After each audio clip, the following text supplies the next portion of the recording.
Good morning, sir. This is my issue and extrajudicial killing sa war on drugs ni dating Pangulo Rodrigo Duterte. Ang war on drugs ni dating Pangulo Rodrigo Duterte ay nagsimula noong 2016 sa layuning sugpuin ang iligal na droga sa bansa sa pamamagitan ng oplang tukhang at oplang double barrel.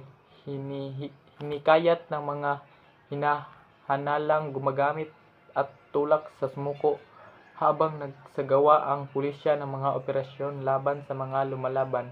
Ngunit umani ang batikos ng kampanya dahil sa mga aligasyon ng extrajudicial killing o GEX. Ayon sa datos ng PNP, mahigit 6,200 katao ang napatay sa mga lehitmong operasyon mula 2016 hanggang 2022.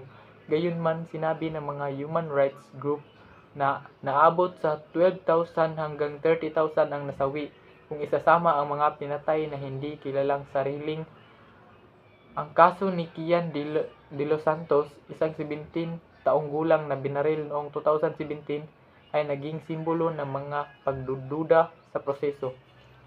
Ipinagtatanggol ng Administrasyong Duterte na walang utos ang Estado na pumatay at mga walang napatay ay nanlabas ng pulis. Ngunit kilala mismo ng Pangulo sa mga talumpati na shoot to kill ang utos niya kung may armadong paglaban. Dahil dito, binuksan ng International Criminal Court and Investigation para sa Crimes Against Human mula 2011 hanggang 2019. Tumanggi ang Pilipinas na makipagtulungan matapos kumalas sa ICC noong 2018. Hanggang ngayon nananatiling hati ang opinyon ng publiko para sa ilang epektibo ng mga kumpanya sa pagbawas ng krimen para sa iba. Nilabag nito ang karapatang pantao at due process. Ang issue ng EJIC ay patuloy na pagsusubok sa pananagutan, hustisya at pamumuno ng bansa. Yun lang, sir. Thank you.